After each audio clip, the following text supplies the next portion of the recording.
Bon, alors, comme on a raté la paracha de Shemini, hein, et que cette semaine, ça va être deux parachiotes, euh, Tazria et Metzora, d'accord? Donc, je vais essayer de dire un mot sur chacune. Ce qui fait que, j'espère qu'on aura le temps de traiter à peu près les sujets que je voulais traiter. Non, pas ça. 2 secondes, il y a un moment qui tousse, donc je vais diminuer le voilà. Voilà, parfait. Et alors, tout d'abord sur Chemini. D'accord? Sur Chemini, je vais avoir deux choses à dire, et puis sur les autres, je vais avoir deux choses à dire aussi. Bon, Chemini, de quoi il s'agit? On avait le début du Sefer de Vaïkra, c'était Moïse qui recevait l'ordre de savoir qu'est-ce qu'on faisait avec les corbanotes, avec les sacrifices, comment on faisait les sacrifices, etc. Ensuite, il y a eu l'ordre d'introniser Aaron et ses enfants en tant que Cohen. Tout ça, c'était avant. Et ils sont restés 7 jours à l'intérieur du Mishkan, à l'intérieur et Moïse les habillait et faisait des corbanotes, ce qu'on appelle les 7 jours de Milouim. Shema Yemei Milouim, n'est-ce pas? Et donc, c'était prévu depuis, quand est-ce que ça a été dit, ça? Ça a été dit dans le livre de Shemot, dans la paracha de Tetzavé. Là-bas, déjà, quand Dieu a dit à Moïse la construction, lui a annoncé la construction du Mishkan, il lui a donné tous les détails de la construction du Mishkan, il y a dit aussi, voici les vêtements que tu vas fabriquer pour Aaron. Et il lui a dit aussi, voici ce que tu dois faire pendant 7 jours pour les Kadesh pour les sanctifier. Et donc, c'était déjà dans la partie de Tetzavé, donc c'était vraiment dans le livre de Shemot, en plein milieu du livre de Shemot, que ça a été donné. Et là, dans le livre de Vaïkra, la dernière fois qu'on s'est vu, on avait parlé de la paracha de Tzav, où c'était l'accomplissement de cet ordre-là, c'est-à-dire que Moïse a pris Aaron, ses 4 enfants, et il les a habillés, il les a lavés, ils ont amené des sacrifices qu'il fallait faire pendant 7 jours. Bon, ça on l'a vu. C'était la fin des Shiva Yemei Milouim, à la fin de Tzav. Et tout à fait par surprise, vraiment par surprise, Moïse, au début de la paracha de Shemini, c'est-à-dire le 8e jour, donc le premier Nissan, il a fini la construction, il a monté le tabernacle, il a monté le Mishkan. Ensuite, pendant 7 jours, ça a été un travail entre lui et les Kohanim. Et donc, on s'attend à quoi? On s'attend à ce que, bon, ben, c'est fini, quoi. Maintenant, on va commencer à faire fonctionner le Mishkan normalement, c'est-à-dire à amorter des sacrifices, à ce que le feu de Dieu descende sur l'autel. Et comme ça, on sait que, effectivement, Dieu réside parmi nous. C'est ce qu'on attendait depuis la moitié du livre de Shemot. Construisez un Mishkan, je veux résider parmi vous. Et c'était tout le temps la programmation de cette chose-là, des ordres, la réalisation, réalisation, réalisation. La dernière étape, c'était que pendant 7 jours, les Kohen doivent rester à l'intérieur du Mishkan en train de faire des sacrifices particuliers et de mettre leurs vêtements et de se laver, etc. Alors, le 8e jour, théoriquement, c'est-à-dire le lendemain, on devait avoir ce jour-là euh, l'apparition du feu de Dieu qui allait descendre sur le Misbéach. D'accord? Or, ça ne se passe pas. Ça ne se passe pas. Moïse dit, il faut apporter des nouveaux sacrifices, chose qui n'avait jamais été prévue jusqu'à présent. Jusqu'à présent, c'est-à-dire le 8e jour, ce 8e jour-là, qui est appelé 8e jour, on va essayer de voir pourquoi il est appelé le 8e jour, il n'y a pas écrit le lendemain, par exemple, ou il n'y a pas écrit et alors, non, il y a écrit le 8e jour.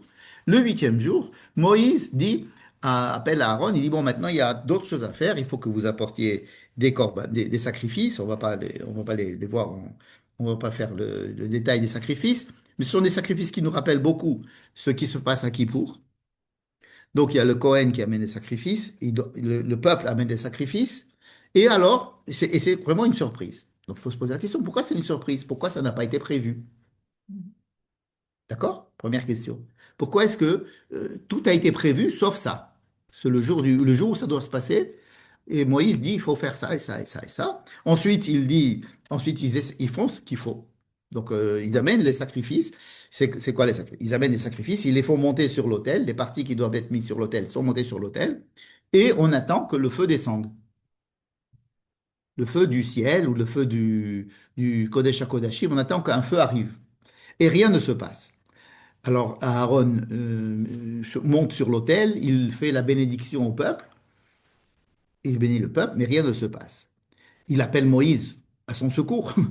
Moïse arrive, il arrive, et alors ils rentrent tous les deux dans le Ohel, ils ressortent, et Moïse et Aaron font une autre bénédiction au peuple.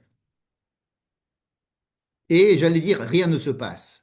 Presque rien ne se passe. En tous les cas, il y a un petit vide, un petit blanc, et alors le feu arrive. Le feu arrive, le feu arrive de façon intempestive parce que il arrive et il va brûler deux enfants d'Aaron qui étaient justement en train d'essayer d'activer les choses en rentrant, en s'approchant. Ils ont dit peut-être il y a quelque chose qui manque peut-être. Il faut peut-être amener de l'encens, il faut peut-être faire un nuage, et ils rentrent et ils font ce qu'il faut. Et le feu sort de façon intempestive et les brûle et arrive sur l'autel. Et en étant sur l'autel, effectivement, il brûle tout ce qu'il y avait sur l'autel. C'était vraiment la chose qu'on attendait déjà depuis un an. Et tout le monde est là à se prosterner, tout le monde, parce qu'on voit ce qui se passe sur l'autel. L'autel est à l'extérieur, pratiquement. Donc on voit qu'il y a un feu qui est tombé, qui est descendu sur l'autel. Tout le monde est en train de se prosterner, tout le monde est en train est joyeux, etc. Parce que c'est l'aboutissement de tout ce qu'on a fait. Ça, c'est ce 8e jour, n'est-ce pas? Bon. En même temps, de façon concomitante à cette grande joie, il y a aussi la grande tristesse que deux enfants d'Aaron sont morts à cause de cette histoire. Bon. Et alors, je répète la question, pourquoi est-ce que cela est nécessaire? Pourquoi est-ce que cela n'a pas été annoncé? Hein. Si c'est nécessaire, ça aurait dû être annoncé, n'est-ce pas? Le fait que ce n'était pas annoncé, peut-être que ce n'était pas nécessaire. Or, Moïse dit qu'il faut absolument faire ça, et même en faisant ça, il y a quand même un certain retard à l'allumage, si j'allais dire, puisque le feu n'arrive que tardivement par rapport à tout ce qui se passe. Et alors, l'idée que je voudrais transmettre, c'est celle-ci. De quoi s'agit-il, ce 8e jour? Qu'est-ce qu'on attendait? Qu'est-ce qu'on attend? On attend la rencontre entre le peuple et Dieu. C'est à peu près ça. De la même manière que ça s'est passé au mont Sinaï, qu'il y a eu une certaine rencontre entre Dieu et le peuple au mont Sinaï, mais là, ça se passe encore plus dans un endroit que le peuple a construit. Ça se passe sur terre, c'est pas sur la montagne. C'est sur terre, au centre du campement, devant tout le monde. Et là, Dieu est censé descendre avec son feu et son nuage autour. Et cela est censé être la présence de Dieu au milieu des hommes.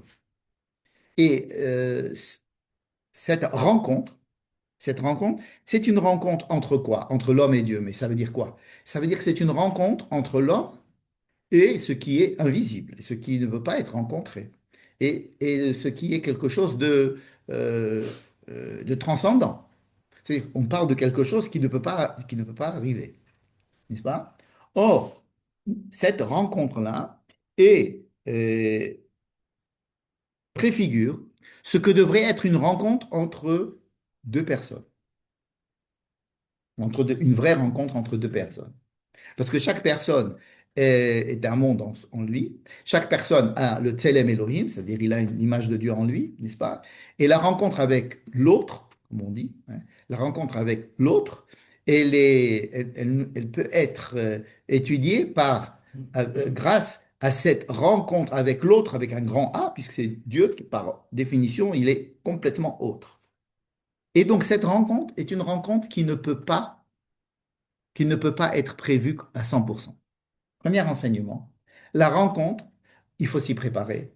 Ça fait un an qu'ils s'y préparent. Ils ont construit tout ce qu'il fallait. Alors, ils ont construit l'endroit de la rencontre. Ils ont construit les conditions de la rencontre. Ils se sont préparés à la rencontre.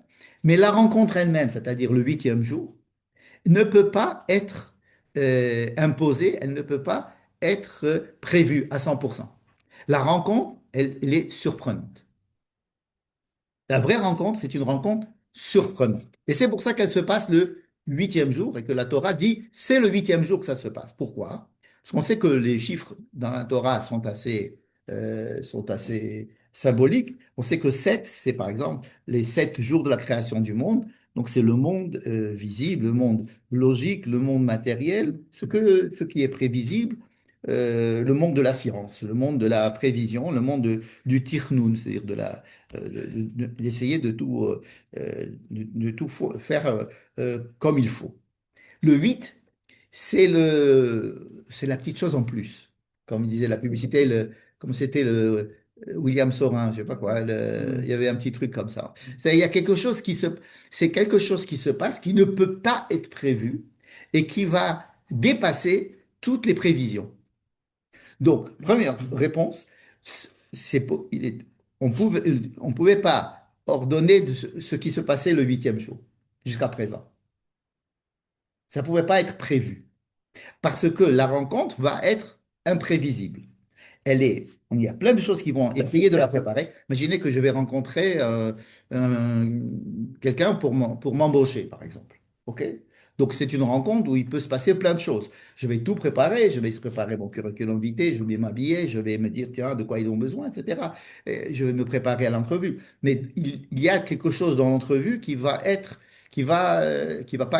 qu'on va pas pouvoir prévoir parce qu'il y a deux êtres qui sont là et qui vont se rencontrer pour la première fois ou de façon significative, ce qui fait qu'il y a un... Mais comment ça va se passer, c'est imprévisible. Mais le fait que ça se passe, ça c'était prévu. Non, justement, le fait que ça se passe, C'est pour ça qu'on a construit, que tout a été construit. oui, mais le fait que ça se passe, ça c'est la deuxième idée, le fait que ça se passe, ça n'est pas automatique. Ça va dépendre du bon vouloir d'abord des hommes. C'est pour ça que c'est Moïse qui donne cet ordre et c'est pas Dieu qui donne l'ordre. C'est Moïse qui donne l'ordre à chaque fois. Kasher tiva Moshe, Kasher tiva Moshe. Et à la fin, on va dire comme Dieu a dit. Mais pour donner une théodat de cacheroute à ce que Dieu a... Mais c'est Moïse qui prend la, la- l'initiative. Nachon, Bayam, Meshimini, Kara Moshe. C'est pas Dieu qui dit faites ceci et faites cela, c'est Moïse. Donc, il y a ועשו לי מקדש ושכנתי בתוכם. אוקיי, עשו את המקדש. נו, עכשיו תורי לעשות את התפילה. justement pas. Voilà. C'est-à-dire, je vous explique comment faire, mais la rencontre elle-même, elle dépend de chacun des deux. Et donc, elle dépend de quelque chose qui ne peut pas être prévu. C'est-à-dire que ce n'est pas un jukebox où on va mettre les pièces qu'il faut pour qu'il descende. C'est-à-dire, faites ça, B, C, D, E, F, et vous avez Dieu qui descend. Non. C'est-à-dire que la rencontre, elle ne peut pas être imposée. Elle dépend du ratson de Dieu, du ratson de l'homme. Le fait qu'il a donné l'ordre, Moshe, les ordres de Dieu, c'était la façon de Dieu, et le fait qu'ils l'ont fait, c'était la façon de Dieu. C'est vrai. Mais qu'est-ce que ça nous apprend, cette histoire du huitième jour? C'est que quand on a une rencontre entre deux êtres, ou avec Dieu, ce qui est encore plus important, mais il y a quelque chose, il y a un petit peu de la rencontre de l'homme à Dieu dans la rencontre de deux êtres humains. Hein? Lévinas, il a expliqué ça très bien. Ok. C'est-à-dire qu'il y a quelque chose qui va me surprendre. Et imaginez que vous avez un rendez-vous, vous êtes tout préparé au rendez-vous et le type, il n'est pas venu. Il est venu en retard. Et maintenant, vous êtes parti. Il y a eu un malentendu. Ou l'autre, il a décidé de ne pas venir. N'est-ce pas? C'est quelque chose qu'est-ce qu'on va faire? Vous voulez avoir une rencontre, ça, c'est pas fait.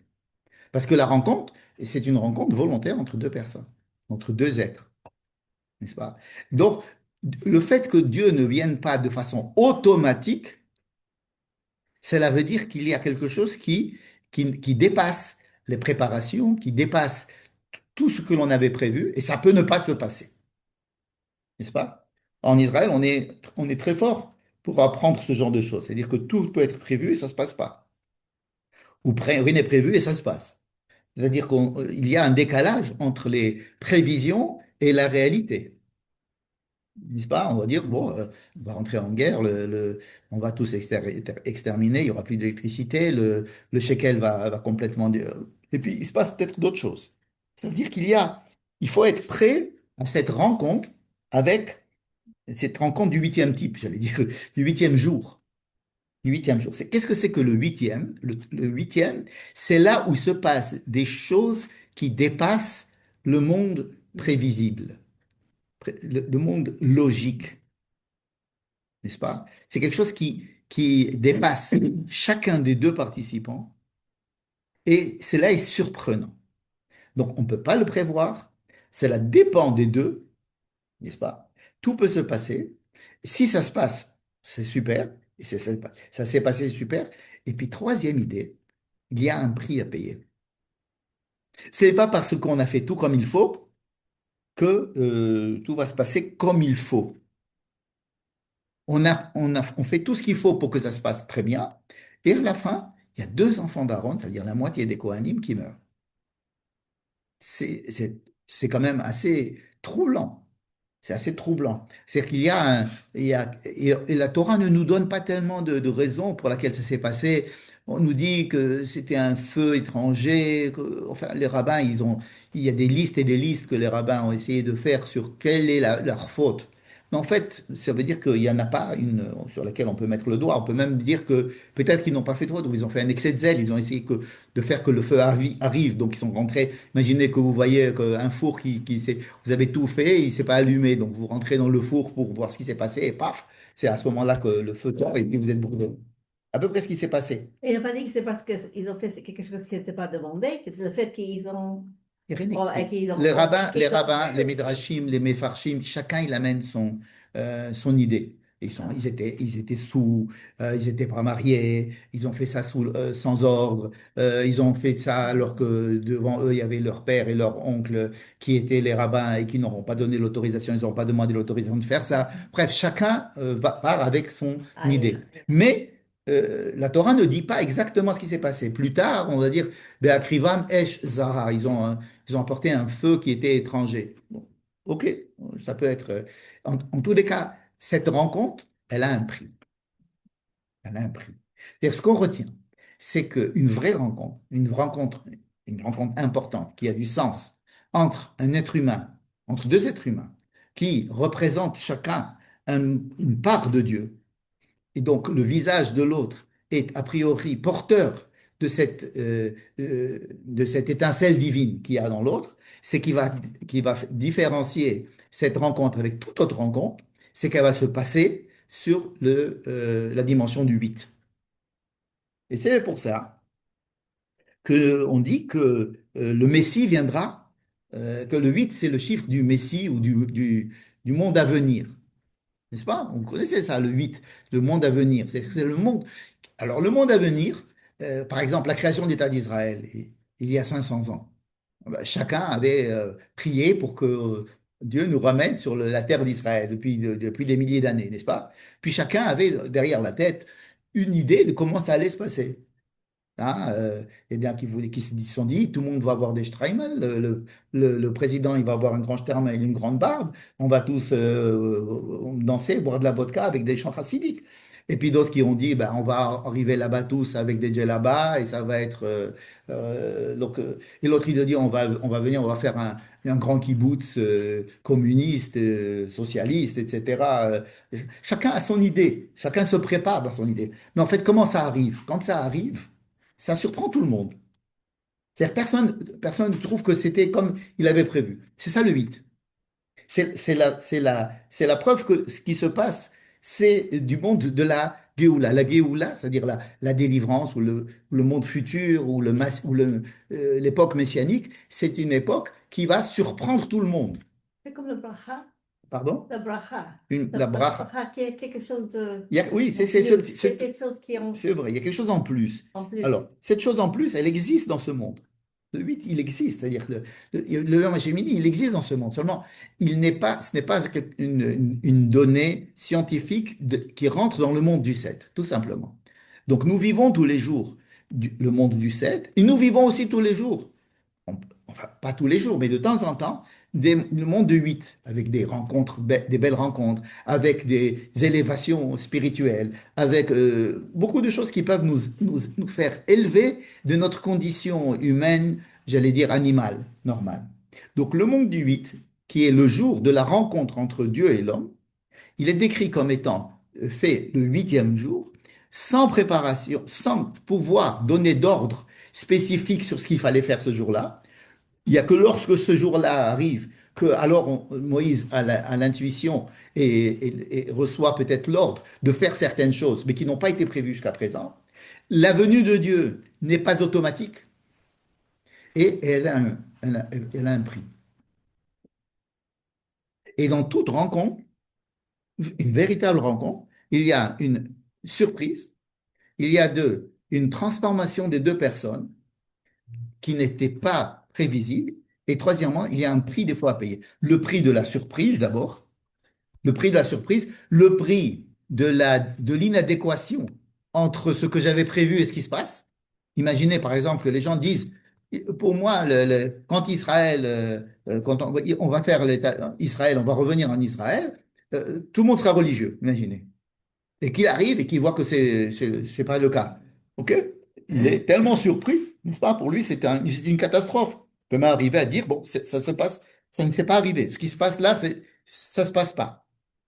Un déni de ce qui se passe parce que c'est tellement contradictoire avec tous les schémas que je m'étais fait dans ma tête mais c'est comme ça c'est comme ça que l'époque messianique arrive. Elle arrive en surprenant et en étant où il n'y avait pratiquement pas de préparation. Alors, il y a une préparation, mais ça surprend tout le monde lorsque ça arrive, n'est-ce pas? Et il y a un prix à payer à cause de cette surprise et du fait que l'on rencontre c'était quoi le film? C'était la rencontre du troisième type. Voilà. Donc là, moi, c'est la rencontre du huitième. C'est-à-dire que quelque chose qui se passe, d'accord? Voilà, ça c'est la première idée que je voulais dire sur la paracha de Shemini, n'est-ce pas? OK? Bon. Deuxième idée, c'est nous allons reprendre cette histoire de Shemini, ça veut dire le jour de l'inauguration, la mort des enfants d'Aaron. Cette histoire va être reprise, mais 4 parachiotes plus tard. Ça veut dire il va falloir attendre la deuxième partie de la paracha de Shemini, la paracha de Tazria, la paracha de Metzora, et ensuite on va arriver à la paracha de Achavemot. C'est pas dans très très longtemps, hein. C'est pas ce samedi, c'est le samedi d'après, n'est-ce pas? Mais dans la paracha de Acharemot, on commence la paracha de Acharemot en se reliant directement avec la première partie de la paracha de Shemini. On va dire, après la mort des enfants d'Aaron, Dieu dit Moïse dit à Aaron, voilà ce qu'il faut faire. Dieu dit à Moïse, il rappelle à Aaron et dit lui, voilà ce qu'il faut faire pour pas que ce qui passait avec Daviou se reproduise. Et il va lui donner justement l'ordre de faire Kippour. Donc, dans la paracha de Acharemot, c'est la suite logique de la première partie de la paracha de Shemini, ce dont on vient de parler, n'est-ce pas? Comment cela se fait que après cette histoire extraordinaire du huitième jour de la paracha de Shemini, dans la paracha de Shemini déjà, on passe à un autre sujet complètement qui nous paraît vraiment sorti de nulle part. C'est le sujet des animaux purs, des animaux impurs, de ce que l'on peut manger, ce que l'on ne peut pas manger, avec des listes, avec des critères, en nous disant, il faut faire la séparation entre les animaux purs, entre les animaux impurs, entre ce que vous devez faire, comment est-ce que vous allez devenir impur si vous mangez cet animal, si vous touchez cet animal une fois qu'il est mort, etc. Des lois de pureté et d'impureté, déjà dans la paracha de Shemini, n'est-ce pas? en, en mettant des petites phrases qui nous disent, vous savez, qui c'est qui est responsable de vous enseigner ces différences-là entre le pur et l'impur, entre ce sont les Cohen, justement. Les Cohen qui ont peut-être transgressé cette frontière entre ce qui est permis et ce qui est interdit, ou en tous les cas, ce qui permet de vivre et ce qui va nous amener à la mort.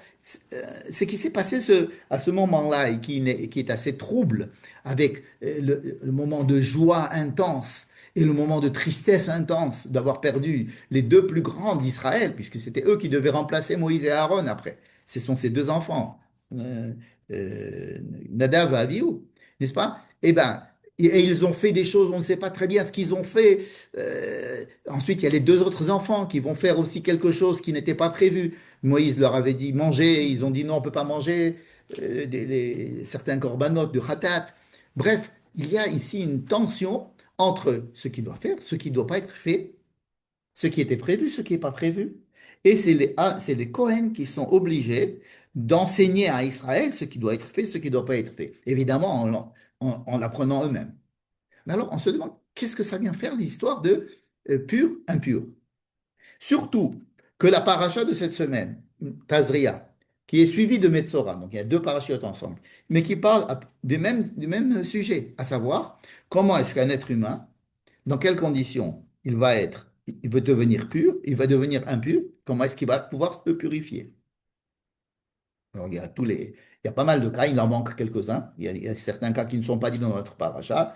Par exemple, celui qui est en contact avec la mort. Ça, c'est pas, alors que c'est le plus important, ce n'est pas dit là, ça va être dit plus tard.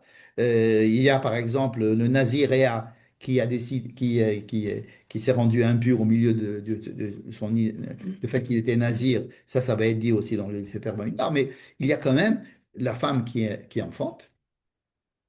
Il y a le Metzora, c'est-à-dire celui qui a la tzara.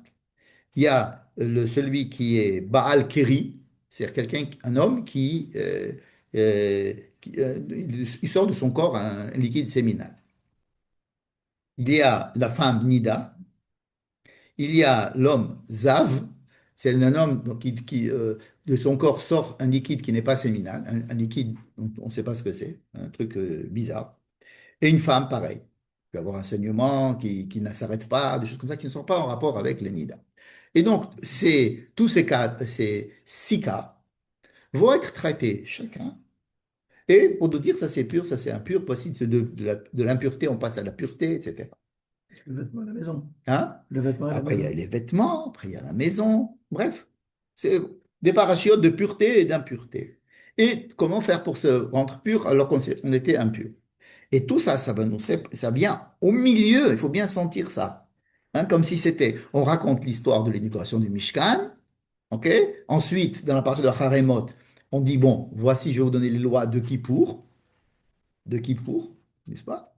Et entre les deux, paf, il y a toutes ces lois de pureté et d'impureté. Manger, les hommes, les vêtements, les maisons. Ce qui est extrêmement surprenant, étonnant, et on peut se demander qu'est-ce que ça vient faire ici, n'est-ce pas? J'ai commencé à donner peut-être une direction en disant que il y avait un problème de frontière, de gvoul, au moment de l'inauguration du Mishkan, et que cette frontière faut nous apprendre à respecter les frontières entre certains États et entre aliments, entre certaines personnes, etc. Donc c'est pédagogique en fait, dans ce truc-là, que tout le monde comprenne quelle était la problématique et pourquoi est-ce qu'ils sont morts. Et, et ensuite, on va dire, OK, maintenant, on va Alors, voir il ce est qu'il faut faire possible. pour que ça n'arrive pas. Alors, donc, ce que tu dis, ce que tu proposes, c'est la chose suivante, c'est-à-dire, étant donné qu'il s'est passé ce qui s'est passé le huitième jour, alors il y a eu toutes ces lois qui nous sont tombées dessus pour nous faire comprendre les problématiques qui peuvent naître justement de ce qui s'est passé le huitième jour. C'est-à-dire un truc aussi important et euh, enthousiasmant, mais aussi tellement triste, quelque chose qu'on a mis tellement de temps dans la Torah et dans les faits à construire, c'est une chose qui demande beaucoup de circonspection. Hein. C'est-à-dire, il faut savoir que ce sont des choses dangereuses.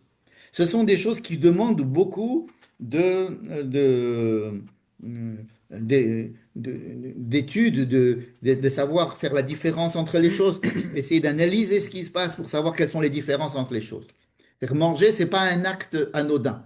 Tu vas manger un animal, ne crois pas que manger, c'est anodin. D'ailleurs, il y avait ce huitième jour une question sur la nourriture. Qu'est-ce qu'ils ont mangé? Qu'est-ce qu'ils n'ont pas mangé? Pourquoi ils l'ont mangé? Pourquoi ils l'ont pas mangé? Est-ce qu'ils étaient en état de manger ce qu'ils devaient manger? Je parle des deux enfants d'Aaron, les deux autres. Il y a une grande problématique sur la nourriture. Et donc, il y a juste après la nourriture, la cache-route, les droits de cache-route. Mais ensuite, on va nous parler des lois de pureté et d'impureté. Alors, à ce sujet, je voudrais d'abord faire quelques remarques. On va peut-être parler de ces cas de pureté et d'impureté, mais au préalable. Il faut savoir qu'au temps bon, dans le judaïsme, euh, il y a eu plusieurs sectes, plusieurs visions des choses, n'est-ce pas? Nous n'avons pas beaucoup d'informations sur la manière dont le judaïsme était vécu depuis Josué jusqu'à la destruction du deuxième temple. Nous avons les textes des prophètes, les textes des Mélachim. On nous dit les rois, qu'est-ce qu'ils ont fait, les juges, etc. Mais comment est-ce que les gens vivaient le judaïsme? C'était quoi le judaïsme? Hein, c'était quoi être juif? C'était quoi être religieux, entre guillemets? Qu'est-ce que c'était? On a très peu d'informations. Bah, on sait que au début quand ils reviennent au deuxième temple, ils avaient quasiment tout oublié. Il a fallu tout leur rappeler. Ce qui est une manière élégante de dire, nous rentrons dans une période nouvelle et ce qu'il y avait avant, on ne sait pas trop ce qui s'est passé. C'est-à-dire que nous avons, qu'est-ce qu'on a comme livres qui vont qui vont nous renseigner sur ce qui s'est passé avant. Qu'est-ce que c'était le judaïsme? Alors, nous avons la Torah. Ok. Et puis, nous avons le Tanakh entièrement. Et jusqu'au deuxième temple, jusqu'à la fin du deuxième temple, c'est tout ce que l'on a. Hein. C'est beaucoup, mais c'est pas beaucoup. Par contre, depuis la fin du deuxième temple, c'est-à-dire quand ils ont commencé à penser qu'il va y avoir un petit peu avant la destruction du deuxième temple, disons 150 ans avant la destruction du deuxième temple.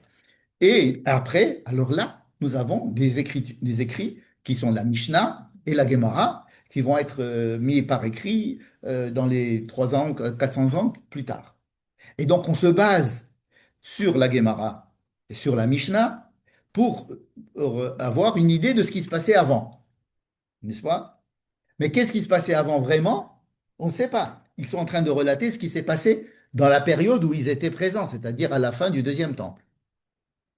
Or, à la fin du deuxième temple, il y avait, on sait, ça on le sait parce que d'abord ils en parlent dans la Gemara, mais on a des grandes recherches archéologiques qui nous ont fait découvrir beaucoup de choses, qu'il y avait des sectes. Alors, pour résumer, il y avait, par exemple, les Tsédoukim, les Sadducéens. Les Sadducéens, qu'est-ce que c'est que les Sadducéens? Ce n'était pas une petite secte qui était dissidente comme ça. C'était eux, le judaïsme. C'était eux qui avaient le monopole de la loi parce que c'était eux les Cohen. Et ils avaient la main sur tout ce qui se passait au temple. Ils étaient en plus, ces Sadducéens, c'était les plus riches. Donc tout ce qui s'est passé au temple, au moins pendant le deuxième temple, c'est pratiquement les Sadducéens, les Tsédoukim, qui étaient tout le temps grands prêtres et c'était donc leur manière de voir les pharisiens, les pérouchim, desquels nous descendons, nous, le judaïsme qu'on appelle, notre judaïsme, on appelle le judaïsme rabbinique. Pourquoi on appelle notre judaïsme le judaïsme rabbinique? Parce qu'il dépend de la Gemara et de la Mishnah, qui sont écrits par des rabbins, qui sont les descendants des Pérouchim, des Prouchim. Les Prouchim n'avaient pas le pouvoir dans le deuxième temple. Il n'y avait pas de pouvoir dans la vie juive, les Pérouchim. Bon.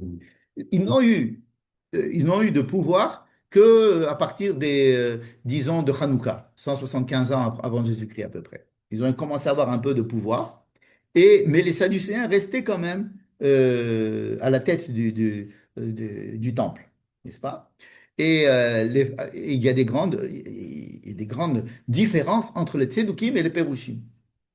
Aujourd'hui, nous assistons, par exemple, à des manières d'être juif différentes en Israël. On peut pas dire, on peut pas dire le contraire, n'est-ce pas? C'est-à-dire que le judaïsme aujourd'hui, s'il doit être décrit par un Haredi, c'est une certaine chose. S'il doit être décrit par un sioniste religieux, c'est encore autre chose. S'il doit être décrit par des massortim ou bien des chilonim, c'est encore tout à fait encore autre chose, n'est-ce pas? Sans parler des réformés, etc. Donc, il faut savoir que c'est un état de fait qui a toujours existé. Mais alors là, pourquoi je fais rentrer cette histoire-là? Parce qu'avec les Tsedoukim, il y avait une autre secte qui s'appelait les Isiyim. Isiyim, Seigneur. hein? Esséniens. Seigneur. Esséniens. Et les Esséniens et les Tsédoukim, ils étaient, disons, assez proches. Ils étaient très religieux, j'allais dire, les Tsédoukim. Ils étaient religieux entre guillemets, c'est-à-dire ils faisaient les choses à la lettre. C'était Ce- Kohanim, ça? Ils étaient Kohanim. Les Tsédoukim, Les Kohanim, ils étaient Ségoutous, ou bien dans les tous les Ségoutous. Kohanim étaient Tsédoukim. Tous Mais il y les avait Kohanim. d'autres Sédoukim, pas Kohanim. Et ben, des Tsédoukim, pas Kohanim, bien sûr. Mais ils étaient à l'aristocratie. Et c'était eux qui dirigeaient, si vous voulez, le judaïsme, qui formaient les règles du judaïsme. Et donc, même lorsque les Pérouchim ont pris le pouvoir avec Shlom Tzion Amalka, qui va leur donner le pouvoir aux Prouchim, ils vont quand même pas prendre la direction, ils vont pas devenir Cohen, ils vont pas prendre alors ils vont donner des règles pour que les Cohen Tzdukim, ils se comportent à peu près comme eux ils voudraient. Par exemple, prenez le Cohen avant Kippour pendant 7 jours et on lui donnait des instructions en lui disant attention, il faut faire comme ci, comme ci, comme ci, comme ça. Et on avait très peur, étant donné que c'était tous des Tzdukim, qu'ils fassent comme pensaient les Tzdukim. Et les Pérouchim disaient non, on ne veut pas que ça se passe comme ça. Bon, Hein? Donc, le jour de Kippour, le lendemain, quand il va y avoir à Kippour. bon, ils étaient au pouvoir après. Ils étaient au pouvoir, mais ils n'étaient pas Cohen Gadol encore. Il y avait encore C'était- des Cohen Gadol. Imaginez par exemple à la Rabbanout aujourd'hui, il y a des Haredim. D'accord? Mais il y a aussi un pouvoir des sionistes religieux quand même dessus, parce que c'est quand même payé par l'État. Donc il y a un truc donc ils sont obligés de faire certaines choses bien qu'ils soient eux Haredis dans leur manière de vivre, ils sont obligés de prendre certaines décisions qui sont un petit peu, qui vont avec l'esprit national. Ça veut dire, ils vont parler de Yom Ha'atzmaout, parce ils sont payés par l'État. Donc ils sont obligés. Mais vous voyez, on peut être d'une certaine secte, mais être obligé d'appliquer des lois d'une autre secte parce que Mais c'est eux qui me paient. à Yom Kippour, après qu'il lui ait tout expliqué, et à la fin, juste l'année avant Yom Kippour, ceux qui lui ont expliqué pleurent parce qu'ils Ils ont étaient obligés de soupçonné, l'expliquer. et lui Et lui, il pleure parce qu'on pleurait était parce qu'on obligé. l'a soupçonné, parce qu'on Oui. l'a soupçonné. Mais non, Qui, lui? mais tout ça, Le Cohen, le oui, Cohen. il faut savoir que ce soupçon était très, très, très justifié, étant donné que tous les Cohen Gadol étaient tzedoukim, et que même ceux à qui ils avaient affaire les Prouchim, ils étaient tzedoukim, n'est-ce pas? Alors, ils étaient beaucoup tzedoukim de naissance ou d'obédience, mais ils n'étaient pas tellement au courant de la loi. Ils étaient surtout, ils avaient obtenu leur boulot parce qu'ils avaient acheté le droit d'être Cohen Gadol, la plupart, n'est-ce pas? Les tzedoukim étaient très, très riches. Et donc, tout ça pour dire qu'il y avait des différences de vue. Nous, lorsque l'on pense, quand on suit le judaïsme rabbinique, c'est-à-dire la Gemara, la Mishnah, nous sommes imprégnés du judaïsme des Purushim. Mais il faut savoir que ceux qui avaient le pouvoir avant eux, c'était les Tzdukim. Et qui prenait encore un peu le trouching. Il y a toujours, évidemment, c'est pas des religions séparées, c'est toujours avec une base commune. Mais je vous dis, c'est comme si vous avez un minyan de Haredim et quelqu'un il n'a pas fait mincha, il va rentrer, il va prier avec eux. C'est à peu près la même prière, n'est-ce pas? Donc c'est pas on va pas, n'est-ce Ils ne le pas? comprendront pas dans le média. Hein? Peut-être qu'ils ne le comprendront pas dans le média. Ils vont pas te comprendre. Il y a certains peut-être, peu importe. En tous les cas, ce ne sont pas des séparations qui sont très, très nettes, mais les différences de vue étaient très importantes. Pourquoi je dis tout ça? Par exemple, les Esséniens, surtout les Esséniens. Les Esséniens, c'était des gens qui étaient très, hum, euh, encore plus idéologues. Les Torika. Ouais. Et ils allaient Non, dans le désert et ils prenaient les lois de c'est eux, le Pur. Qumran. Le Qumran, c'est eux. On dit que oui. Il y a beaucoup de. Les premières études, on dit que c'était des Esséniens. Ensuite, ils ont dit donc c'était des Sadducéens. C'est en Mercat. Je ne veux pas faire un cours sur ça maintenant. Mais en tous les cas, les lois de pureté et d'impureté étaient scrupuleusement respectées. Ça veut dire que par justement les Esséniens surtout, mais aussi les Sadducéens, et beaucoup moins par les pharisiens. Nous avons la halakha, notre halakha à nous, c'est la halakha des pharisiens, puisque nous sommes tous descendants des pharisiens. D'accord? Qu'est-ce que sont devenus les Sadducéens? Ils ont disparu. Les Chrétien. Esséniens, ils ont disparu. Il y a eu les chrétiens qui sont nés, mais il y a eu. Mais en gros, il y a pas eu de Sadducéens théoriquement. D'après Manitou, il y a beaucoup de Sadducéens parmi nous aujourd'hui. Je ne dirais pas Mais tu as dit que qui tous les Cohen, ils étaient sadducéens. c'est-à-dire que tous les Cohen étaient Sadducéens. Les Cohen Gadol étaient Sadducéens. Les Caraïbes. Bon, c'est autre chose. Non, mais alors, Oui, ils mais sont c'est parce qu'eux disparus aussi, après les oui, mais Cohen. aussi, c'est parce qu'ils ne ils ne prennent en compte que la Torah Shebirta. Exactement. Quand ils disent la Torah chez Birtav, et c'est là que ça va nous intéresser pour notre sujet. Euh, Pureté et impureté. C'est de ça qu'on parlait, n'est-ce pas? Bon. Tu as les états de pureté et d'impureté. Quand quelqu'un est devenu impur, qu'est-ce qui se passe? Il ne peut pas rentrer au Beth Je ne Amikdash. sais pas. D'après les pharisiens, il ne se passe rien. Il est simplement impur. Et il peut continuer à vivre tranquillement. Si un jour il arrive et il veut rentrer dans le Beth Amikdash, on lui dit, oh, faut que tu te purifies avant. Mais s'il ne doit pas rentrer au Beth Amikdash, s'il ne doit pas manger de la trouma, ou bien des kadashim, s'il est Cohen ou fille d'un Cohen, etc., on les laisse tranquilles. Les gens qui sont impurs, ils sont impurs et c'est fini. Je parle de qui? Des pharisiens. Je parle de nous aujourd'hui, de la halacha à nous, de Rashi, de Rambam, de Ramban, de tous les rabbins que nous connaissons. Tout ça, ils descendent de la lignée pharisienne. Et donc, ils disent, l'impureté, c'est pas grave. Simplement, si vous rentrez au Beth Amikdash. D'accord? Mais quand on lit la Torah, on voit que on nous dit, si tu es impur, il faut que tu deviennes pur. Ne soyez pas impur.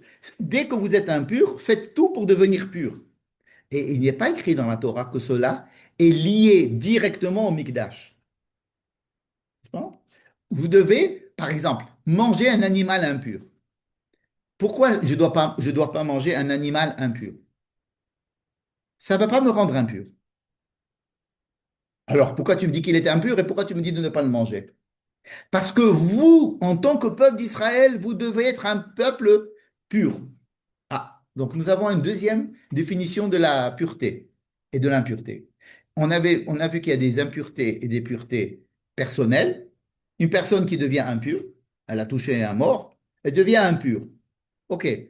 Qu'est-ce qu'il va faire? Lui, il doit aller maintenant faire un ABCD pour devenir pur. Il est Metzora, il a eu la tsaraat, mal traduit la lettre, et il doit faire tac, tac, tac, tac, tac pour devenir pur. C'est toute notre paracha qui parle de ça. Une femme qui a enfanté, elle attend 7 jours, ensuite elle attend 33 jours, et ensuite elle amène ce korban, et elle peut rentrer au Beth Amikdash. Alors, là, il y a un lien direct avec le Beth Amikdash. Parce que la femme, on dit, Bechol Kodesh lo tiga, ça veut dire qu'il y a un problème avec le contact avec le Beth Amikdash. Mais tous les autres, il n'y a pas forcément de contact avec le Beth Amikdash. Le Zav, le Zava, ils n'ont pas de contact avec le Beth Amikdash dans la Torah. Mais quand les lois sont données, la Torah, on parle de l'époque du désert où la vie était très, très centrée autour du Mishkan. Donc, Absolument. Alors, ça, c'est une proximité qui fait que là, on pouvait exiger des gens qui soient toujours, tout à fait. Alors, théoriques. comment est-ce que les pharisiens expliquent justement cette différence entre ce qui est écrit dans la Torah et la halacha? D'accord. Puisque, encore une fois, dans la Torah, tout n'est pas relié au Beth Amikdash. D'accord. Il y a certaines choses qui sont reliées au Beth Amikdash, évidemment. Quelqu'un d'impur ne peut pas rentrer au Beth Amikdash. D'accord. Mais toutes les impuretés ne sont pas. On n'est pas obligé de devenir pur. D'après la Torah, on est obligé de devenir pur. D'après les pharisiens, on n'est pas obligé de devenir pur. Moi, je veux rester à Haïfa impur. Tu restes à Haïfa impur. Ça, c'est la lecture de la halakha. Et comment ils expliquent avec l'écart qu'il y a avec ce qui est écrit dans la Torah? Alors, il y a deux manières de le faire. Première manière, c'est de dire que la Torah elle-même, elle a toujours parlé du Beth Amikdash. Et même lorsqu'elle ne le dit pas, en fait, c'est de ça qu'elle parle. Bon. Deuxième manière de faire, c'est de se dire, attendez, la Torah parle d'une situation où il y avait le Mishkan et tout le peuple d'Israël autour du Mishkan, ce qui est une situation très particulière. Toute personne qui est impure dans le campement, il, il crée une situation d'incompatibilité avec la présence du Mishkan au milieu. Donc, il doit tout faire pour devenir pur et en attendant, il doit sortir. Ce qui veut dire, toute personne, même si elle n'a pas besoin de rentrer au Beth Amikdash, au Mishkan, elle est dans son camp. Le fait qu'elle appartienne au camp, au peuple d'Israël, qui est dans un campement où à l'intérieur il y a le Mishkan, où il y a la présence de Dieu, toute personne qui devient impure a l'obligation, à cause du fait qu'elle était impure, elle a l'obligation de devenir pure le plus tôt possible. Mais une fois que nous avons quitté cette situation, on est rentré en Israël, le Mishkan, il est là et nous, on est là. Il n'y a plus de campement autour de À la... Jérusalem, c'est quand même comprendre. Alors Jérusalem, oui, il y a des lois pour Jérusalem. Mais c'est pour ça que j'ai pris le truc de Haïfa. Ah, Donc les pharisiens, ils nous disent, écoutez, on ne va pas embêter tout le monde maintenant. OK? On va pas. C'était vrai pour le campement dans le Mishkan, autour du Mishkan, que tout le monde devait tout faire pour être pur en permanence. Et dès que tu deviens impur, c'est un problème. On te fait sortir et tu dois tout faire pour revenir, n'est-ce pas? Maintenant qu'on rentre en Israël, ben, il y a des choses qui changent. Par exemple, une chose qui change, c'est on peut maintenant abattre une bête à Haïfa. On fait faire la shrita d'une bête à Haïfa. Quand on était dans le campement, dans le désert, il était interdit pour quelqu'un de prendre un mouton et d'aller l'égorger là où il voulait pour faire un méchoui. Il était obligé d'amener son mouton au Mishkan et là, ben, le sacrifier en tant que Zévar Shelami. Et là-bas, il y avait certaines parties qui étaient données au Kohen, certaines parties qui montaient sur le autel, et la grande partie, il le mangeait. C'était comme ça qu'on mangeait de la viande, quand on était dans le campement. On n'avait pas le droit de faire une shrita d'un animal en dehors du Mishkan. Or, la Torah elle-même, elle dit, dès que vous rentrez en Israël, ça change. Si tu as envie de manger de la viande et que tu es à Haïfa, c'est même pas la peine de venir nous déranger, nous, à Jérusalem, pour ton steak. Voilà, simplement, tu fais certaines choses avec le sang. Tu le couvres ou bien tu le fais, tu ne le bois pas. Et les parties de graisse qui montaient sur l'autel, tu ne les manges pas, etc. Et après, tu manges ton méchoui à Haïfa sans venir à Jérusalem. Donc voilà une loi, par exemple, qui a changé entre le moment où on est dans le campement, dans le désert, et le moment où on est en Israël. Donc, les pharisiens disent, cet état de fait a changé, et donc, toute personne qui devient impure peut rester impure, à partir du moment où elle est en Israël. Et alors, si elle vient à Jérusalem, si elle veut rentrer au temple, alors là, elle doit se purifier. Mais autrement, non. Il n'y a pas d'obligation de devenir pur. Par exemple, les Sadducéens et surtout les Esséniens, ils vont dire, mais jamais de la vie. D'où tu me sors ce changement d'état? Pas du tout. Eux, ce sont des gens qui étaient extrêmement liés aux prérogatives des Cohen, aux prérogatives du temple, et pour eux, tout Israël, tous les habitants d'Israël continuaient à être dans la même situation que quand ils étaient dans le désert. Et c'est écrit dans la Torah que non. Que quoi? Non, ça, c'est pas écrit dans la Torah, que quand vous rentrez en Israël, les lois de la pureté et de l'impureté vont changer. J'ai dit ce qui a changé, ce qui est dit dans la Torah de changer, c'est simplement l'histoire d'abattre un animal en dehors, mais pas les droits de pureté et d'impureté. Hum. Donc ils ont dit, pourquoi est-ce que ça va changer? C'est pour ça qu'on dit qu'ils ne respectent pas la loi orale en général. En fait, ils avaient une loi orale à eux, mais ce n'était pas la même loi orale que des pharisiens. C'était une loi orale, c'est-à-dire une manière d'interpréter les textes qui était différente de celle des pharisiens. Et eux, donc, ils disaient que dès que quelqu'un est impur, il doit se purifier le plus tôt possible. Même s'il ne vient pas dans le Beth Amikdash, parce que le fait qu'il soit impur influence tout le peuple et influence le Beth Amikdash lui-même. D'ailleurs, le but de Kippour, l'un des buts de Kippour, c'est de faire la kapara du Beth Amikdash à cause de toutes les impuretés qui ont été faites dans le peuple d'Israël. Je répète, une des fonctions de Kippour, c'est de permettre de nettoyer le Beth Amikdash de toutes les impuretés du peuple d'Israël. Ça veut dire que si quelqu'un était impur quelque part, il a automatiquement influencé quelque chose, il a fait une tâche dans le Donc Beth. c'était juste. Alors les Tzedoukim, ils ont tout à Raison. fait raison dans cette histoire. Ça veut dire, vous voyez bien que même en Israël, quand on va dire, quand la Torah va nous dire de faire Kippour et que nous allons rentrer à l'intérieur du Saint des Saints pour apporter du sang, du Korban Khatat, pour essayer de purifier le temple, Mitum Hot Bene Israël, des impuretés du peuple d'Israël. Ces impuretés-là, ce ne sont pas des impuretés des gens qui sont rentrés au temple, comme vont dire les pharisiens. Les pharisiens, ils vont dire, ah non, mais c'est pour que le temple soit purifié des impuretés des gens qui étaient impurs, ils sont entrés dans le temple. Alors que, a priori, non. Ça peut être les impuretés des gens qui sont dans le camp. Et que par le fait qu'ils étaient impurs, ils n'ont rien fait. C'est pas de leur faute. Ça tombe comme ça, une impureté, une impureté. Donc ça induit quelque chose dans le Mishkan et qu'il faut une fois par an faire un reset. N'est-ce pas? Donc il y a, en fait, quand on dit qu'il y a une grande Ça ne séparation, purifie pas ceux qui étaient impurs. non, non, ça ne purifie pas ce qui était impur, ça, c'est pour purifier le temple des impuretés des autres, des gens qui sont à l'extérieur. Et même de mi pishrahem. Les pishrahem, c'est-à-dire que même il y a l'impureté, il y a aussi le fait qu'ils aient fait des fautes. Si quelqu'un a transgressé Shabbat en dehors du Mishkan, il a entaché le Mishkan. Et une fois par an, il faut nettoyer le Mishkan de ses tâches, si j'ose dire. D'accord?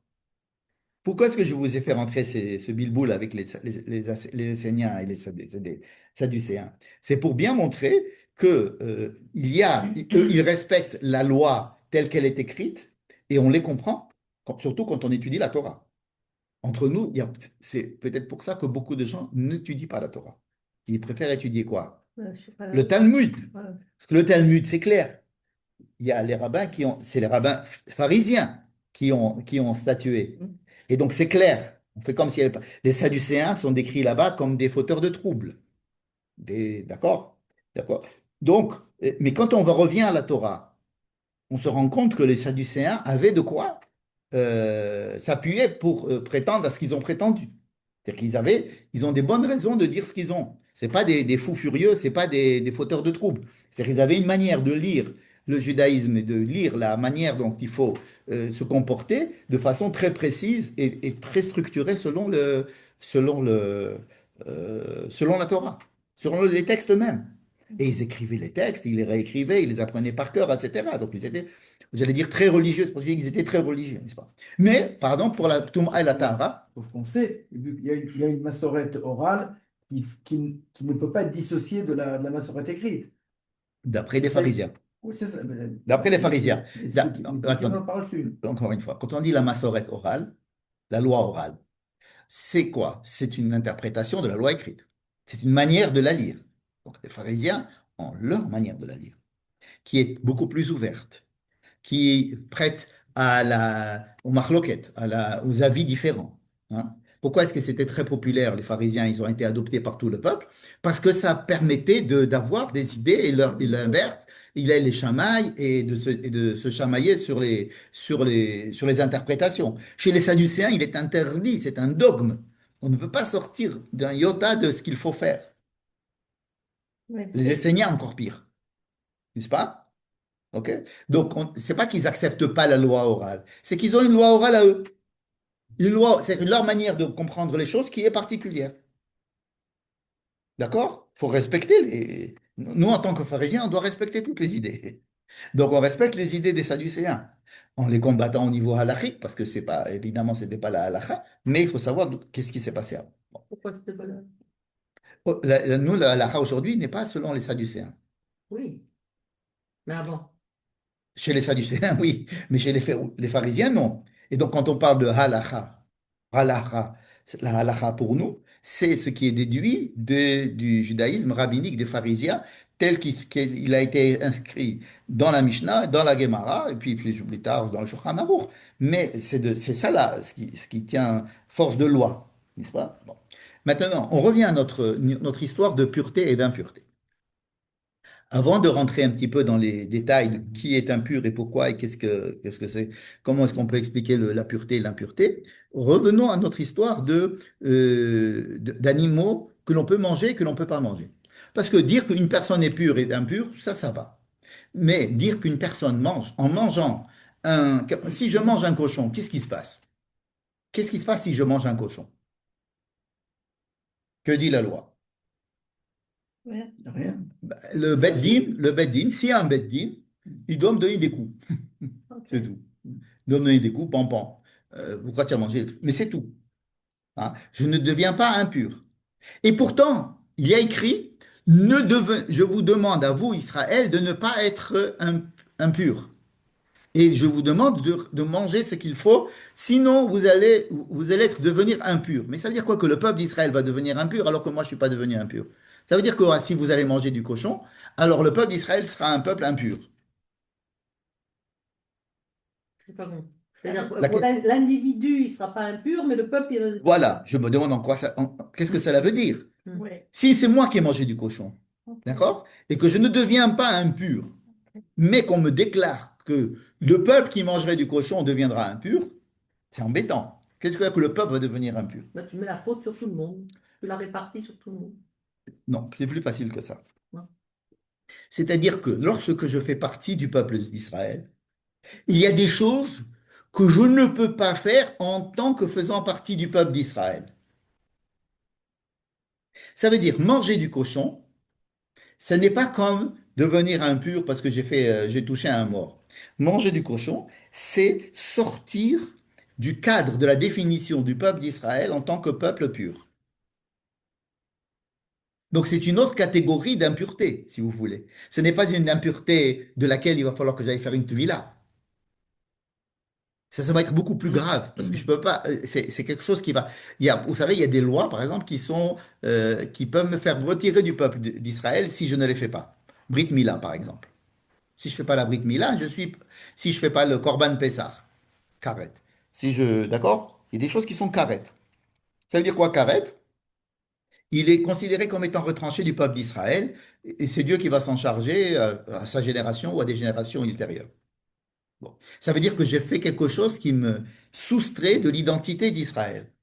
Alors, le fait de manger des animaux impurs, cela va faire que je suis... euh, Qu'est-ce que j'ai rendu impur? J'ai rendu impur mon appartenance au peuple d'Israël. D'accord? J'ai fait quelque chose qu'il ne faut pas qu'un fils d'Israël fasse. Vous comprenez? Donc Mhm. ce n'est pas, il y a deux sortes d'impureté. Il y a l'impureté décrite physique, en quelqu'un qui est impur. Donc c'est une impureté personnelle, j'allais dire. Cette impureté personnelle a une influence sur le peuple. Elle a une influence sur le Mikdash. Ça, on l'a vu tout à l'heure, n'est-ce pas? Mais qui c'est qui doit réparer cela? Moi, en devenant pur, et ensuite le Kohen Gadol une fois par an. Mais il y a une deuxième sorte d'impureté que je voudrais mettre en évidence, qui est une impureté du klal d'Israël. Et le fait que je fais partie du klal d'Israël, alors à ce moment-là, je transgresse l'impureté nationale qui est en moi. Imaginez par exemple quelqu'un, il fait de l'espionnage pour l'Iran. Quelqu'un qui fait de l'espionnage pour l'Iran. Qu'est-ce qu'il fait? Il a pris une photo. Bon. Il l'a envoyé, il a pris la photo de je sais pas quoi, il a dit voilà, il a reçu de l'argent pour ça. Il a fait une faute d'abord répréhensible par la loi israélienne, d'accord. Mais ce qu'il a fait surtout, c'est il a porté atteinte à son appartenance à une nation. Il a trahi, il a trahi sa nation en faisant ça. C'est que quand je vais manger un cochon, je trahis ma nation. Ce n'est pas une impureté personnelle où je dois, moi, me purifier. Je trahis la nation. C'est-à-dire qu'il y a comme pureté ou une impureté du klal d'Israël, de la communauté d'Israël, qui doit respecter certaines lois en tant que communauté. Et si une personne transgresse ces lois-là, ils font plus que transgresser une loi personnelle, ils transgressent leur appartenance au peuple d'Israël. Et de là, la gravité de la chose. Elle n'est pas de la même nature que les autres. C'est pour ça que c'est dans des parachutes différentes. Les ma'achulot asurot, les manger, c'est dans la fin de parachute Shemini. Et ensuite, on commence à parler de pur et impur des personnes, et des vêtements et des maisons. D'accord? Cette idée-là est claire? Ouais. D'accord? Et les choses pour lesquelles il y a le carré, Oui. ça c'est différent. Oui, ce sont des choses très, très définies par la Torah, c'est qu'ils doivent être, ils se retranchent du peuple. Comment est-ce qu'ils se retranchent du peuple? Ça, c'est Dieu qui s'en charge. Ça s'appelle karet. Mais lorsque Dieu dit au peuple d'Israël, vous devez être un peuple kedoshim tihyu, d'accord? Et sachez que les peuples qui étaient avant vous, ils ont rendu la terre impure. Des choses comme ça. Vous avez rendu la terre impure. Ça veut dire quoi, vous avez rendu la terre impure? Je les ai chassés de leur terre parce ils avaient rendu la terre impure. Vous avez vous avez été un peuple impur, n'est-ce pas? Qu'est-ce que cela veut dire? C'est pas que vous êtes un ensemble de personnes qui ont eu de l'impureté personnelle. C'est que vous avez un comportement national, un comportement clali, qui fait que vous êtes en train de perdre votre identité. Et ça n'aime pas qui pour. Ah, qu'est-ce qui s'annule? On peut tout faire, Même ça. on peut faire teshuva de plein de choses, ouais, bien sûr. Plein, plein, plein de choses. À Kippour, c'est une chose très facile à passer. Parce que c'est une mitzvah lota assez, ça passe. Donc il peut y avoir une Un mita impureté. bedin, il y a pas de Mais mita qu'est-ce qui bedin. passe pas qui pour?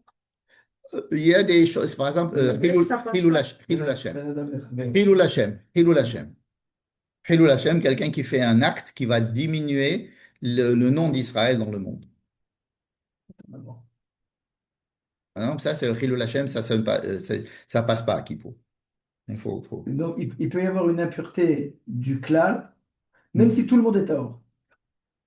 Oui, par exemple, si tout Oui, le peuple d'Israël se met à manger du cochon, hein, alors ça veut dire qu'il y a une impureté quelque part, alors que chacun individuellement est à. Cette idée de la nefesh klalit, c'est-à-dire le fait que nous soyons des êtres individuels, mais que nous ayons aussi une part d'être national, c'est quelque chose qui est tout à fait nouveau pour nous, parce qu'on le retrouve depuis qu'on a créé l'État d'Israël, mais avant c'était des lois personnelles. Tu es religieux, tu n'es pas religieux, c'est tout. Tu fais ta religion, tu fais pas ta religion, tu fais ce que tu veux, n'est-ce pas? En Israël, nous retrouvons quelque chose qui est beaucoup plus national, c'est-à-dire on revient en se disant, si tu fais une faute, c'est tout le campement que tu es en train d'entacher, donc le mikdash qui est au milieu. Si tu es impur, fais tout ton possible pour devenir pur parce tu as une responsabilité du peuple. Et en plus, si tu manges quelque chose qui est impur et que le peuple entier, alors là, c'est un échama national qui est entaché.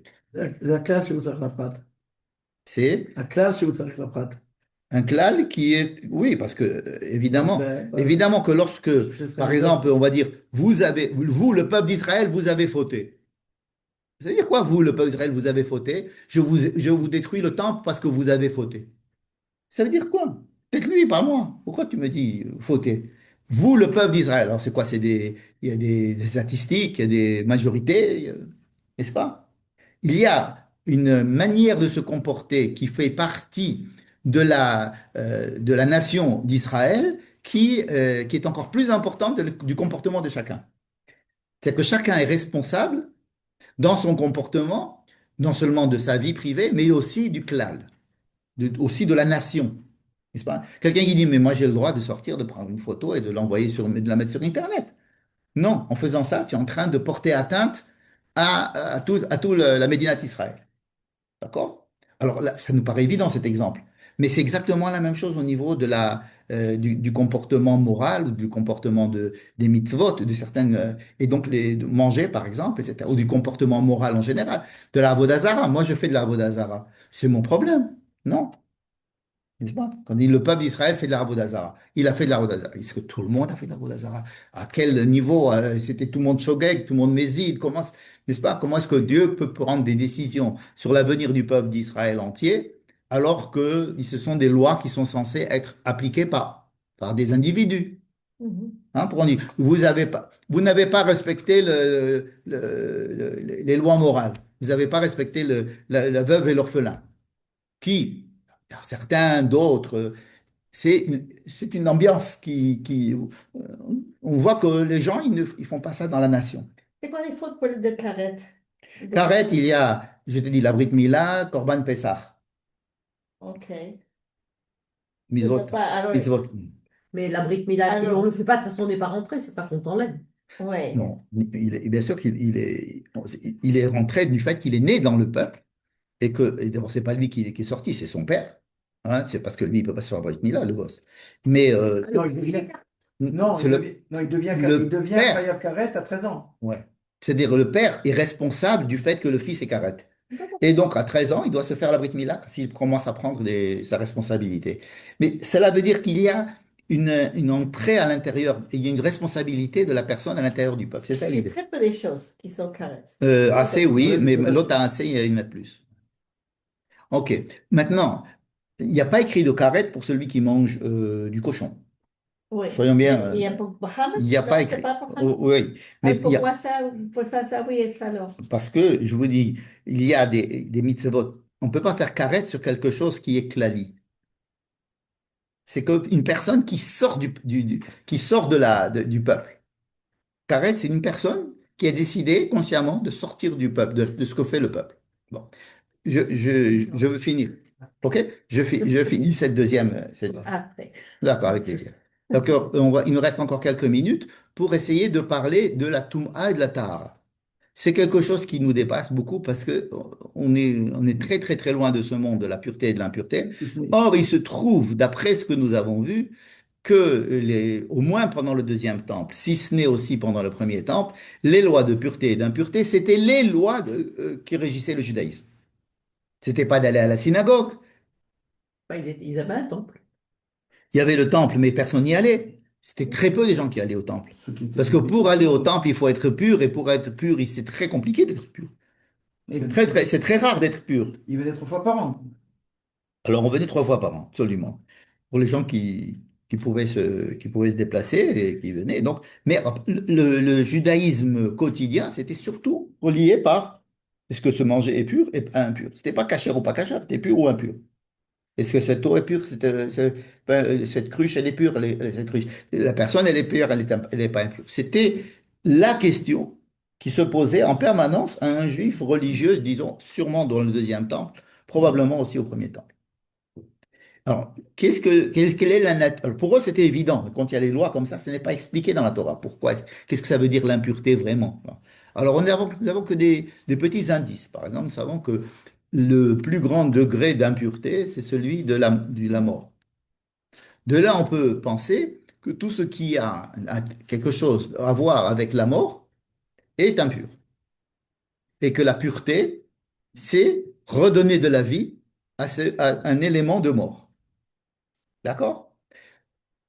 Par exemple, une femme qui est nida, c'est une potentialité d'être enceinte qui est perdue. Donc il y a une possibilité, il y a une cellule qui aurait pu être fécondée qui n'est pas été fécondée. Donc il y a ici une certaine, un fils-fous, Sens de vie. bon, hein, une possibilité de vie qui a été euh, euh, un écoulement de zéra de chez l'homme, hein, Baal Kéri, aussi. Ce sont des cellules porteuses de vie qui ne vont pas porter de vie.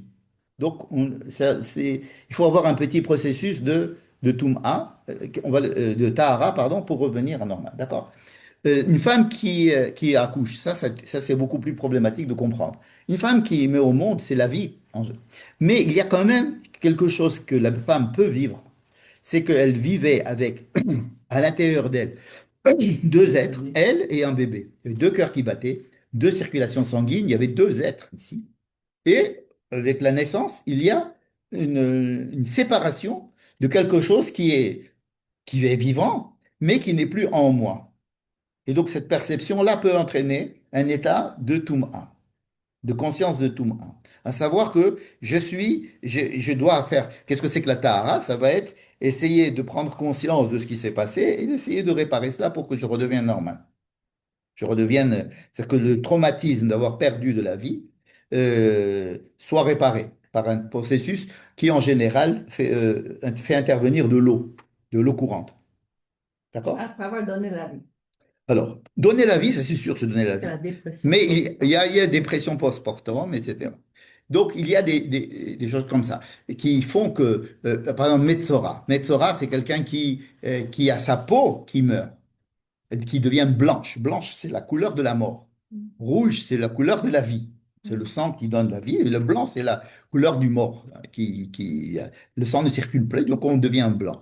Et donc, le fait que le tsarat, c'est des taches blanches qui apparaissent dans le corps, montre qu'il a un problème, lui, dans son rapport à la société, probablement, ou un rapport aux autres, ou des rapports avec lui-même, qui sont de nature qui ressemble à la mort de quelque chose. Alors, il n'est pas mort, mais il y a des pans de son nefesh, de son psychisme qui sont morts et qu'il faut revitaliser, n'est-ce pas? Donc, tous ces processus de tamé et de tahor, c'est tamé, c'est qu'il y a quelque chose qui peut créer une perte de vie ou bien un contact avec la mort, d'accord? Soit un contact avec la mort, soit une perte de vitalité quelconque.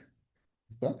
Alors, ces deux états-là entraînent une demande de prise de conscience et d'essayer de devenir tahor, n'est-ce pas? OK? Donc ça, c'est ce qui peut relier un petit peu tous ces cas qui sont donnés dans nos parachiotes concernant la pureté et l'impureté. Deux dernières choses, si vous avez encore la force.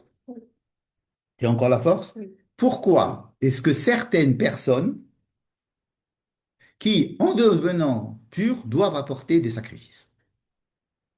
Alors, il y a des gens qui, en devenant purs, ne doivent pas apporter des sacrifices. Par exemple, une femme nida, il y a 7 jours, hop, elle est pure, c'est fini. Il y a rien à faire, la devila, c'est tout. Elle n'a pas apporté un korban. Tandis que le zav et le zava, qui ont une zava hamoura, ils doivent apporter un korban. Le metzora, il doit apporter des korbans. Le nazir qui est devenu un pur, il doit amener un korban. Même la femme Metzora, La femme metzora, bien elle doit sûr. porter. Bien sûr. La yoledet, elle doit amener les korban, n'est-ce pas? Et donc, ces korban, il est intéressant de les étudier en eux-mêmes. Et c'est pour ça que c'est difficile de le dire en 5 minutes. Mais en gros, il y a deux sortes de korban qu'on doit amener, deux sortes de sacrifices. Un qu'on appelle Ola, un qui s'appelle Khatat. Qu'est-ce que c'est Ola? C'est que pendant la période, la durée pendant laquelle la personne était impure, donc elle était méa, pendant cette période, elle n'était pas en contact avec le Mikdash. Elle ne pouvait pas rentrer au Mikdash. Donc, il y a une durée de temps qui a fait qu'elle a été éloignée du Mikdash. Et pour essayer de compenser cette durée de temps, on a mis un korban Ola. Korban Khatat, qu'est-ce que c'est Korban Khatat? Beaucoup de gens disent que Korban Khatat pensent que c'est un korban, un sacrifice parce qu'on a fait une faute. Alors que il a été proposé il y a à peu près une centaine d'années par un grand parshan israélien qui s'appelle Yaakov Milgrom, qui a été repris beaucoup entre autres par Yoni Grossman, qui développe le fait que le mot Khatat ne vient pas du fait qu'on a fait une faute, mais de chitouille, à savoir nettoyage. Nettoyage. Tout à l'heure, j'ai utilisé ce mot nettoyage en parlant du Beth Amikdash, en disant que quand quelqu'un est devenu tamé, il a fait une tâche dans le Beth Amikdash. Hein. Il n'est pas responsable de sa toumra. Il n'est pas question d'avoir fait une faute. Mais son état, étant donné que ça l'a éloigné du Beth Amikdash en temps, selon la longueur du temps, il va amener un korban ola plus important. Et selon la gravité, c'est la gravité de la Toum'a, il va apporter un khatat plus important. Qu'est-ce que c'est plus important? Par exemple, il peut apporter soit un petit oiseau, soit il peut apporter un kifsa, un agneau, un mouton, n'est-ce pas? Alors, un mouton, ça s'apporte lorsque... Alors, si on amène un mouton dans le Rolla, c'est parce que la période de la Toum'a était très longue. Par exemple, un Metzora. Il peut être Metzora pendant des années, n'est-ce pas? Ou une femme qui a accouché. Ça peut être 30, 40 jours, 33 jours ou 66. Nahon, comment c'est? Euh, qui a 2 semaines et ensuite 33 plus 14, 33 plus 7, ça fait 40. Et l'autre, c'est 80. Nahon, c'est soit 40, soit 80. C'est beaucoup de temps. Donc, on amène un keves parce que c'est une longueur. Donc, retenez ça simplement. On ne peut pas étudier ça maintenant, mais simplement retenir que le korban rola, ça s'apporte lorsqu'il y a eu une séparation du Beth Amikdash en temps, dans la période de temps. Plus la période de temps a été longue, plus le korban exigé est un korban qui est très important. Le korban khatat, pour le nettoyage, c'est combien on a sali, qui était la khumra de la Touma. Si c'est une khumra, c'est une Touma qui est khamoura, alors le korban, il sera plus élevé, n'est-ce pas? Et donc, ce que l'on va faire, c'est qu'on va nettoyer, entre guillemets, là, ce que l'on a entraîné comme séparation avec le Mishkan. Si je donne un résumé de tout ce qu'on a dit jusqu'à présent, il était question de la rencontre entre Dieu et l'homme. Il y a des états dans lesquels cette rencontre ne peut pas avoir lieu. Cela est très désobligeant. Le fait que je ne puisse pas rencontrer, que je sois dans un état qui fait que on ne peut pas se rencontrer, elle entame notre relation. Notre éloignement entame notre relation. Et donc, il y a des états tout à fait naturels dans lesquels on ne peut pas se rencontrer. Mais il faut savoir que le fait qu'on ne peut pas se rencontrer et qu'on est obligé de se séparer quelque temps, ça porte préjudice à notre entente. En tous les cas, il faut essayer de réparer le temps perdu à l'aide d'un processus que va s'appeler la Tahara. Je répète, le Yom HaShemini, ça a été la rencontre entre Dieu et l'homme. On en a parlé au début, n'est-ce pas? On va revenir à cette rencontre dans la paracha de Acharemot. Entre-temps, on décrit des situations dans lesquelles cette rencontre ne peut pas avoir lieu parce que on n'est pas en mesure. OK? Pas en mesure. Mais il faut essayer de réparer cette chose-là en apportant, en faisant un processus de tahara. C'est très joli. C'est très joli. C'est très romantique. Et cela est valable lorsque on s'aime. Et quand ce rapprochement est très important pour nous. Mais si ce rapprochement n'est plus actuali, comme on dit, alors cette obligation, elle devient secondaire. Lorsqu'on est proche et qu'on est là, et que c'est les moments où on est ensemble, et alors là, les lois sont plus obligatoires. À partir du moment où on va s'éloigner, loin des yeux, loin du cœur, bon, quand vous viendrez au temple, alors vous purifierez. Mais tant que vous êtes loin, bon, on est loin, on est éloigné, et qu'il n'y a plus de Beth Amikdash, alors il n'y a plus rien de tout ça. N'est-ce pas? Donc, c'est des situations de grande proximité qui font que lorsque cette situation est dérangée, la situation de proximité est dérangée, alors il y a un processus pour essayer de la réparer. Mais comme aujourd'hui, il n'y a pas de temple, on ne sait pas ce que cela veut dire une situation de proximité. On ne sait pas ce que cela veut dire d'être tamé ou on n'a plus d'idée parce que c'est une situation que l'on ne vit plus. Alors, effectivement, on n'a plus on est tous tmé et méhemtim, par exemple. On est tous tamés. Il n'y a pas de. Alors, ce qui peut expliquer les différents points de vue des Sadducéens, des pharisiens et de notre halakha aujourd'hui, qui, selon l'intensité du rapprochement qui était vécu par ceux qui vivaient ce rapprochement-là, alors ils avaient Et pour eux, il était évident que lorsqu'ils étaient éloignés, il fallait réparer cet éloignement. Voilà, c'est tout. Bonne soirée. Zach, Merci beaucoup. Merci à vous. Mardi prochain, Qu'est-ce qu'il y a mardi prochain? comment ça va? Alors, on ne se voit pas. Ouais, comme vous avez vu, on peut faire 3 parachutes en même temps. Ouais. On va les faire C'est l'économie. en série.